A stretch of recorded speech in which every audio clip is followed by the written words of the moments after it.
Bienvenue dans cette nouvelle édition de l'information. Au sommaire, élection générale au Ghana. Le vice-président Mahamudu Bawumia concède sa défaite et félicite l'ancien président John Mahama Dramani.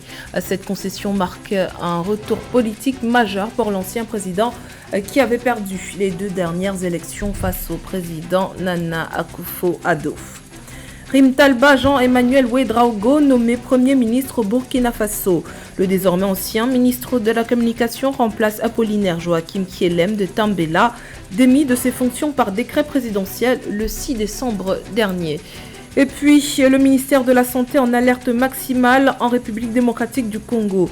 Depuis la fin du mois d'octobre, une maladie inconnue fait des ravages dans l'ouest du pays avec des symptômes similaires à ceux de la grippe. Elle a pour le moment frappé principalement femmes et enfants. L'ancien président John Dramani Mahama, vainqueur du scrutin présidentiel organisé ce samedi 7 décembre au Ghana. Victoire annoncée ce dimanche 8 décembre par son adversaire, l'actuel vice-président sortant Mahamudu Bawumia. S'exprimant lors d'une conférence de presse depuis sa résidence, il a reconnu sa défaite, déclarant avoir appelé John Dramani Mahama pour le féliciter. Il a ajouté que le Congrès national démocratique, le parti de John Dramani Mahama, avait également remporté les élections législatives. La défaite aux élections de ce samedi met fin à 2 mandats au pouvoir du nouveau parti patriotique sous la présidence de Nana Akufo-Addo, marqué par la pire crise économique que le Ghana ait connue depuis des années. Je vous propose d'écouter le vice-président sortant Mahamudu Bawumia. Les données issues de notre propre compilation interne des résultats des élections indiquent que l'ancien président John Dramani Mahama a remporté l'élection présidentielle de manière décisive. Je fais ce discours de concession avant l'annonce officielle de la commission électorale pour éviter de nouvelles tensions et préserver la paix de notre pays. Il est important que la communauté mondiale des investisseurs continue de croire au caractère pacifique et démocratique du Ghana. Nous devons placer le Ghana en premier, au-delà de nos ambitions personnelles. En effet, le dépouillement des résultats est en cours. Donc, les résultats officiels des élections générales du 7 décembre n'ont pas encore été publiés par la commission électorale. Celle-ci est censée le faire d'ici mardi 10 décembre. En attendant, John Dramani Mahama célèbre déjà sa victoire qu'il a qualifiée d'éclatante dans un message publié sur les réseaux sociaux. Remaniement ministériel au Burkina Faso suite à la dissolution du gouvernement intervenu vendredi 6 décembre. Ce samedi 7 décembre, le désormais ancien ministre de la Communication Rimtalba Jean-Emmanuel Ouédraogo a été nommé Premier ministre du Burkina Faso par le président de la transition, le capitaine Ibrahima Traoré. Il remplace à ce poste Apollinaire Joachim Kielem de Tambela. Rimtalba Jean-Emmanuel Ouédraogo, journaliste de formation, a occupé par le passé les fonctions de rédacteur en chef puis de directeur de la télévision publique burkinabé. Écoutons à ce propos quelques réactions suite à l'annonce de sa nomination. Que ça a été une surprise pour tout le peuple burkinabé suite à ces changements de gouvernement. Mais s'il a pu opter pour ce changement, c'est qu'il y ait des droits. S'il y a quelque chose qui ne va pas, Dieu est avec lui. Il ne le fait pas parce qu'il n'aime pas le Premier ministre, tout à fait non. Quand le moment d'un changement devrait arriver, ça devrait arriver. En tout cas, je suis optimiste de ce côté. Et je pense que ce nouveau gouvernement va continuer sur cette lancée et serait très opérationnel aux yeux de tous les Burkinabés.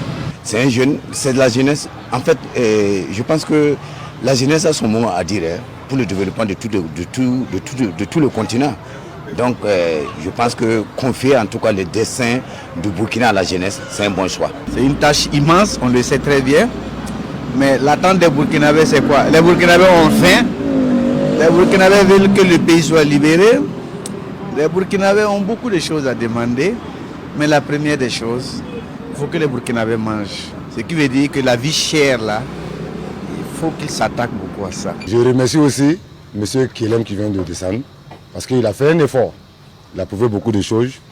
Et on souhaite aussi que celui qui vient, qu'il fait plus que ce monsieur qu'il aime. Et que Dieu bénisse le Burkina. Ensemble, en tout cas, ça va aller. C'est la dernière étape de la transition entamée en 2021 après la mort de l'ancien président Idriss Déby Itno. Le coup d'envoi de la campagne pour les élections législatives et locales du 29 décembre au Tchad a été donné ce samedi 7 décembre. Dans quelques semaines, les Tchadiens se rendront aux urnes afin d'élire leurs députés, maires et représentants locaux. Le pays n'avait pas tenu d'élections législatives depuis 2011. C'est par ailleurs la première fois que le Tchad organise simultanément des élections législatives, provinciales et communales. À noter que 15 partis d'opposition, parmi lesquels les transformateurs de Succès Masra, ont annoncé leur intention de boycotter le scrutin, le jugeant non démocratique.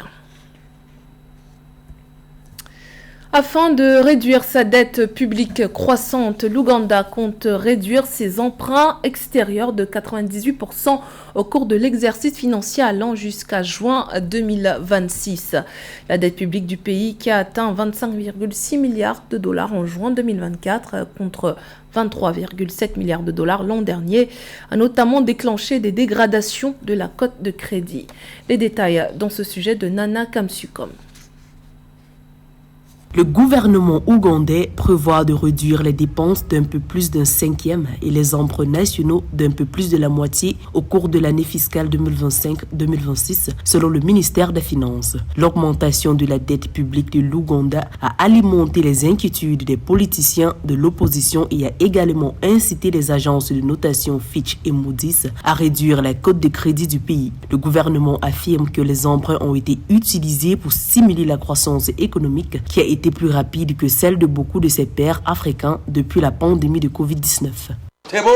L'Ouganda dans lequel nous nous trouvons est stable. L'économie est stable. La seule chose est que nous devons travailler dur. Les dépenses globales du gouvernement pour l'année 2025-2026 devraient s'élever à 54,4 trillions de shillings ougandais contre 72,1 trillions de shillings prévus pour l'exercice financier en cours. Le gouvernement prévoit d'emprunter environ 4,1 trillions de shillings sur le marché intérieur par le biais d'obligations du Trésor au cours de la même période, soit 53,9% de moins qu'en 2024-2025. Nous avons constaté une augmentation de la dette et une amélioration de la qualité de vie des Ougandais. Hier encore, il y a 20 ans, le taux d'alphabétisation en Ouganda n'était que de 36%, alors qu'il est aujourd'hui de 77%. Bien sûr, nous avons contribué à un niveau d'emprunt et investi en conséquence dans l'équipement éducatif, les laboratoires scientifiques et les compétences en général. Des millions d'enfants sont scolarisés parce que nous avons partiellement utilisé les ressources. Les priorités de financement du gouvernement seraient l'agro-industrialisation, le tourisme et les minéraux, y compris le pétrole. Les fonctionnaires indiquent que les remboursements de la dette extérieure devraient atteindre 4,3 trillions de shillings en 2025-2026 contre 3,1 trillions de shillings pour l'année fiscale en cours, ce qui accentuera la pression sur les dépenses intérieures. Direction la République démocratique du Congo à présent, où le ministère de la Santé publique alerte sur une maladie d'origine inconnue qui sévit dans la province du Kwango, précisément dans la zone de Panzi. À ce jour, la maladie a fait 79 victimes et 376 personnes infectées. Selon le ministère, les symptômes sont proches de ceux d'une grippe, à savoir fièvre, toux, écoulement nasal et maux de tête. Le point sur la situation dans ce sujet de Samantha Sabiro. Une mystérieuse maladie sème la peur en République démocratique du Congo, RDC. Depuis le 24 octobre 2024, une maladie non identifiée qualifiée de mystérieuse a fait près de 79 victimes et 376 personnes infectées dans la province du Kwango, précisément dans la zone de Panzi selon le ministère de la Santé. Quelles sont ses origines et pourquoi touche-t-elle particulièrement cette région isolée ? Un communiqué daté du 4 décembre 2024 du ministère de la Santé de la RD Congo a sonné l'alerte. Cela ressemble à une maladie de type respiratoire. J'ai dit, on dirait. Nous avons reçu l'alerte il y a seulement 4 ou 5 jours. Alors, ne pensez pas qu'en 4 ou 5 jours, nous pouvons déjà identifier le mode de transmission. Les personnes infectées présentent des symptômes grippaux, à savoir la fièvre, maux de tête, écoulement nasal, toux, difficultés respiratoires et anémie. Selon les autorités sanitaires de la RD Congo et le Centre de contrôle des maladies en Afrique CDC, le problème est pris en charge de façon beaucoup plus rapide qu'il y a 4 ans pour le Covid-19 et Ebola en 2014. Et nous avons déjà positionné des équipes du niveau central qui vont quitter d'ici 24 heures pour rejoindre la zone de santé de Panzi pour aller apporter du support à l'équipe provinciale et à l'équipe de la zone de santé. Selon les premières données disponibles, la mystérieuse maladie touche particulièrement les plus jeunes. 40% des cas concernent des enfants de moins de 5 ans. Est-ce une grippe saisonnière qui frappe plus durement une population déjà fragile ou s'agit-il d'un nouveau virus? S'interrogent les épidémiologistes. Également dans l'actualité, le Ngondo, festival des peuples Sawa du Cameroun, désormais inscrit sur la liste représentative du patrimoine commun de l'humanité. Inscrit au patrimoine mondial de l'humanité lors de la 19e session ordinaire de l'Assemblée générale de l'UNESCO, cette reconnaissance, selon les autorités camerounaises, marque la consécration d'une tradition séculaire et renforce l'importance de cette fête culturelle désormais reconnue à l'échelle mondiale. Marie-Raphaël Antolo. De par les initiatives et les efforts conjoints de l'Assemblée générale du Ngondo et du gouvernement camerounais pour inscrire le Ngondo dans le patrimoine culturel mondial, le Festival des peuples Sawa est désormais inscrit sur la liste représentative du patrimoine commun de l'humanité. L'Organisation des Nations Unies pour l'éducation, la science et la culture a fait cette annonce le 4 décembre 2024. Considéré avant comme l'un des plus grands rendez-vous culturels du Cameroun, le Ngondo prend désormais la dimension d'un bien immatériel d'envergure mondiale. Le Ngondo, fête culturelle et traditionnelle des Sawa, a été inscrit au patrimoine mondial de l'humanité lors de la 19e session ordinaire de l'Assemblée générale de l'UNESCO. Cette reconnaissance est une immense fierté pour le peuple Sawa, célébrant ainsi leur riche culture et leur identité sur la scène internationale.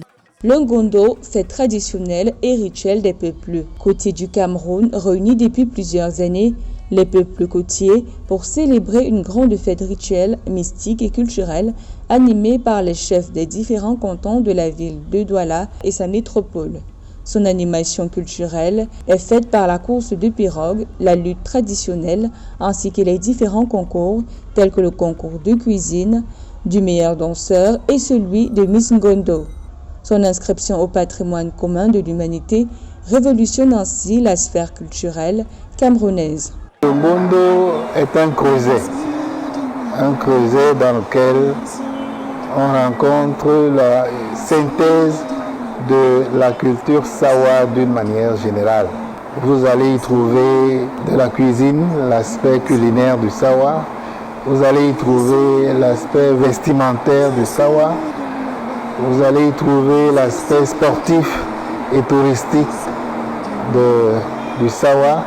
Soulignons que cette reconnaissance internationale obtenue lors de la 19e session du comité intergouvernemental de l'UNESCO à Asunción, au Paraguay, consacre le riche héritage culturel des peuples Sawa et met en lumière la diversité du patrimoine camerounais.